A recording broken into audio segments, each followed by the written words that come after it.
ওর সঙ্গে যোগাযোগও করতে পারছি না, আর তার মধ্যে আপনি এসব। পালিয়েছে নন্দিনী। বড় হিরোগিরি করে আমার সামনে এলো, মূল্য টাকাটা জোগাড় করে নেবে। 1 কোটি টাকা ব্যবস্থা করা সোজা নাকি? মুখের কথা খোলামকুচি নাকি?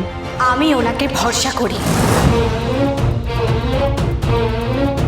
এই জন্মে অত টাকা নবাবের জোগাড় করার ক্ষমতা থাকবে না। থাকতো যদিও তোমায় ভালোবাসত, ওই ভালোবাসার প্যাশনটা যদি ওর মধ্যে থাকতো। ও তোমার সাথে কিভাবে কথা বলে তুমি দেখেছো তুমি? হ্যাঁ, মাঝে মাঝে তোমাকে এমন করে চেপে ধরে। ভালোবাসা একটা যত্ন থাকে নন্দিনী। ও তোমার সাথে সেইভাবে কথা বলে, ও তোমাকে ভালোবাসে সেইভাবে। তোমার যোগ্যই নয় তোমার। একতরফা এসব হয় না নন্দিনী। তুমি তোমার সময়, ইমোশন সব নষ্ট করছো, সেটা একটা ভুল লোকের পেছনে। চুপ করুন আপনি। সত্যি কথা তো একটু গায়ে লাগবেই নন্দিনী। আচ্ছা, একটা কথা বলো, নবাব তোমায় কখনো বলেছে যে তোমাকে ভালোবাসে? বলেনি তো? কিন্তু দেখো, আমি কোনোদিন হেজিটেট করিনি। হেজিটেট না করে তোমায় বলেছি আমি তোমাকে ভালোবাসি। কারণ আমার ভালোবাসায় সততা আছে। Because it's true love. আমি বলছি নন্দিনী, বেরিয়ে এসো। মন থেকে মুছে ফেলো নবাবকে। ওর সাথে তোমার কোনো ভবিষ্যৎ নেই। আমি কি করতে পারি না পারি সেটা তুমি এখন খুব ভালো করেই জানো নন্দিনী, তাই না? ওদের পথে বসানোর জন্য আমি যা প্ল্যান করেছিলাম আমি কোনোটাই করব না, এই কথা আমি তোমায় দিলাম নন্দিনী। এমনকি কেউ যদি কিছু করতে আসে আমি তাদেরও আটকে দিলাম, সে কথাও আমি তোমায় দিচ্ছি। আমার শুধু একটাই জিনিস চাই, আমার একটাই শর্ত, আমার তোমাকে চাই।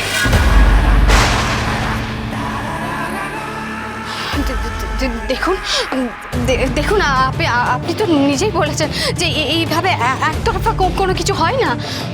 বাসবেই, বলো তুমি আমাকে বাসবেই, তোমাকে বাসতেই হবে।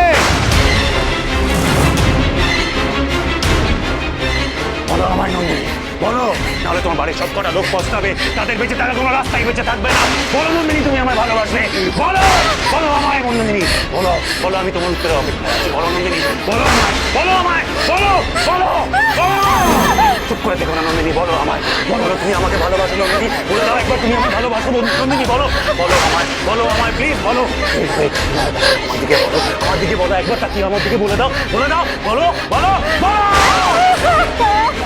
নন্দিনী এত দুর্বল নয় অর্ণব, যে জাল আপনি বিছিয়েছেন এবার সেই জালেই আমি আপনাকে জড়াবো।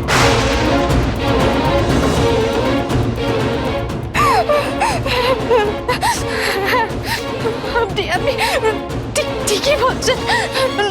নবাব তো সত্যি আমাকে নিয়ে ভাবেন না, নাহলে কি এই অসময়ে উনি আমাকে এভাবে ফেলে যেতে পারতেন? ওনার সত্যিই তো আমার এই বাড়ির সঙ্গে সম্পর্ক।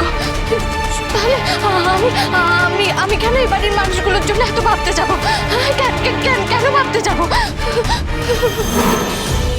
নন্দিনীর মতো মেয়ে হঠাৎ এইসব কথা বলছে কেন? এত সহজে সবটা মেনে নিচ্ছে? ওর মাথায় অন্য কোনো প্ল্যান চলছে না তো? যেদিন আপনার সঙ্গে আমার বিয়েটা ভেঙেছিল সেদিন আমি লগ্নভ্রষ্টা হয়েছিলাম। সেই সব কিছু বাবা মেনে নিতে পারেন। আর তারপরে বাবা আমাদের সবাইকে ছেড়ে চলে গিয়েছিল। তারপর থেকে আমি শুধু আমার চারপাশে অন্ধকার দেখেছি, অন্ধকার। প্রতিদিন প্রতি মুহূর্ত ভয়াবহভাবে কাটিয়েছি। নবাবের সঙ্গে বিয়েটা আমার শুধু অঘটন। আমি তৈরি ছিলাম না। যেভাবে বিয়েটা হয়েছিল আমি সেটা মেনে নিতে পারিনি। কেন এসব পুরনো কথা তুলছো নন্দিনী? আমি তো বলছি যে আমার সঙ্গে তোমার একটা নতুন লাইফ ওয়েট করছে। না অর্ণব, এই কথাগুলো বলা খুব জরুরি। আমি তো শুধু মা, ভাই, বোনের মুখ চেয়ে পরিবারের সম্মানের কথা ভেবে একটা মধ্যবিত্ত পরিবারের মেয়ের কাছে সিঁদুরের কতটা মূল্য সেটা ভেবে এই সম্পর্কটা থেকে বেরোতে পারিনি। পারেননি নিজেকে মুক্ত করতে এখান থেকে। নাইলে তো সত্যিটা এটাই যে যে নবাবের প্রতি আমার কোনো ফিলিংসই নেই। আপনি আমাকে একটা দিন সময় দেবেন প্লিজ? কেন? আমি আপনার বাড়ি গিয়ে আপনার সঙ্গে কথা বলবো অর্ণব। আমার একটু সময় লাগবে। নবাবের জন্য কোনো ফিলিংস নেই বলার সত্ত্বেও তোমার সময় লাগবে? এটা আমার অনুরোধ আপনার কাছে, প্লিজ। ঠিক আছে, তোমার জন্য এতদিন যখন অপেক্ষা করেছি, না একদিন অপেক্ষা করে নেব। তোমার জন্য তো আমি 7 জন্ম অপেক্ষা করতে পারি নন্দিনী।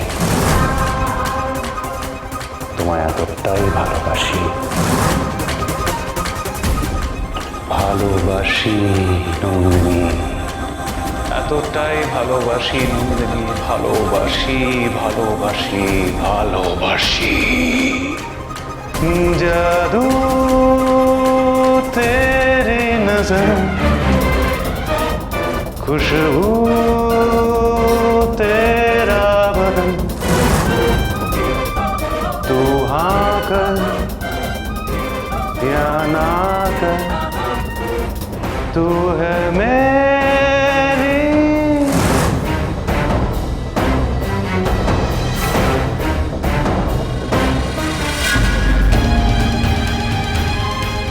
অর্ণবের জাল কেটে বেরোতে গিয়ে আপনার সম্পর্কে, আমাদের পরিবারের সম্পর্কে এমন কিছু কথা বলতে হলো যেগুলো ভাবাও পাপ।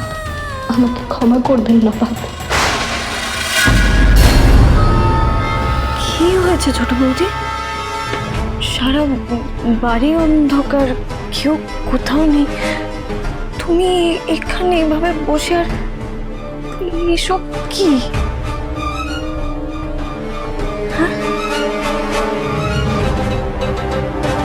বাবা, বাবা, ছোট বাবা, ছোট বৌদি, ছোট বৌদি, ছোট বৌদি।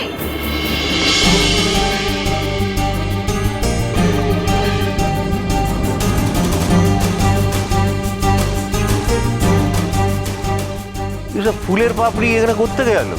কে নিয়ে এলো? বলছি আপনারা গেছিলেন কোথায়? দরজাটাও খোলা ছিল। কি শেষে কে বেরিয়েছে? এই না যে খোকা, তুই বেরিয়েছিলি শেষে? হ্যাঁ, কিন্তু আমি তো দরজা আটকে গেছিলাম। আরে মনে হচ্ছে মানে কি, আটকে ছিলিস না আটকাসনি সেটা বল। বাবা থাক না, আজকে দিনে যখন সেরকম কোনো অঘটন ঘটেনি তাহলে এইসব কথা বাদ দিন না।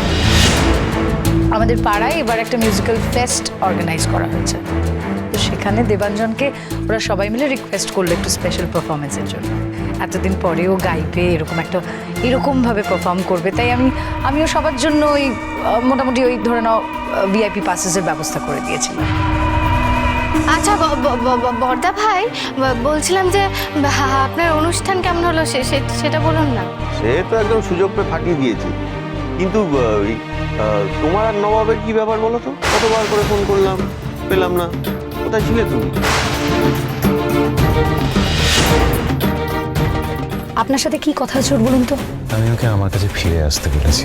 সে তো আপনাকে কালকে নাও বলে দিতে পারে। কালকে দিন অবধি আপনি একটু অপেক্ষা করুন, তারপরে সবটা পরিষ্কার হয়ে যাবে। এবার আমার পাল্টা দাম দেওয়া শুরু। আপনাদেরকে বুঝিয়ে দেওয়ার সময় হয়েছে যে নবাব নন্দিনীকে কোনোভাবেই আলাদা করা সম্ভব নয়, কোনোভাবেই চির ধরানো যাবে না আমাদের সম্পর্কে। নবাব নন্দিনী।